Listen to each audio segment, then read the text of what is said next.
Hello guys, അപ്പോൾ നമ്മളിന്ന് വന്നിരിക്കുന്നത് വീണ്ടും ഒരു പാക്ക് ഓപ്പണിംഗ് ആയിട്ടാണ്. അപ്പോൾ നമ്മൾ മെയിൻ്റെനൻസ് ഒക്കെ കഴിഞ്ഞിട്ടുണ്ട്. അപ്പോൾ നമുക്കിങ്ങനെ ഒരു പാക്ക് ഓപ്പണിംഗ് ആണ്. 1000 കോയിൻ ഉണ്ട്. നമുക്കൊരു പാക്ക് ഓപ്പണിംഗ് ചെയ്ത് നോക്കാം. നമ്മൾ പാക്ക് ഓപ്പണിംഗ് ചെയ്യാൻ പോണ വേറെ ആരും അല്ല, നമ്മുടെ ബുഫോണാണ്. ഇതിൽ മെയിൻ ടാർഗറ്റ് ബുഫോൺ തന്നെയാണ്.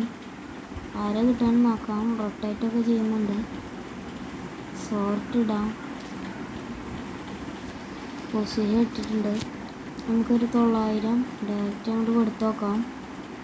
900 നമ്മൾ കൊടുക്കാൻ പോണത്. നമ്മൾ 900 കൊടുത്തിട്ടുണ്ട്. എന്താണെന്ന് കാത്തിരുന്ന് കാണാം. എന്തായാലും കിട്ടാൻ സാധ്യതയില്ല. നോക്കി നോക്കാം. എന്തായാലും കറങ്ങുന്നുണ്ട്. ബ്ലാക്ക് അനിമേഷൻ, ജീവിതത്തിൽ ആദ്യമായി അടിക്കുന്ന ബ്ലാക്ക് അനിമേഷൻ. മക്കളെ, ബ്ലാക്ക് അനിമേഷനാ. ബ്ലാക്ക് അനിമേഷൻ അടിച്ചു ഗൈസ്. Black animation. അപ്പോൾ എന്താ പറയണ്ടെന്ന് എനിക്കറിയില്ല. പിർലോ ഉണ്ട്, സംറോട്ടാ. ബുഫോണെ കിട്ടിയില്ല, കുഴപ്പമില്ല. നല്ലൊരു പ്ലെയറിനാണ് നമുക്ക് കിട്ടിയിരിക്കുന്നത്. എന്തായാലും നമുക്ക് ടീമേക്ക് പിടിച്ചിട്ടു. അപ്പം ഇനി നമ്മുടെ വീഡിയോ എത്ര ഉണ്ടായിരുന്നുള്ളൂ. അപ്പോൾ നമ്മൾ ടീമേക്കൊക്കെ പിടിച്ചിട്ടുണ്ട്. അപ്പോൾ അടുത്ത വീഡിയോ എന്നാലേക്കും.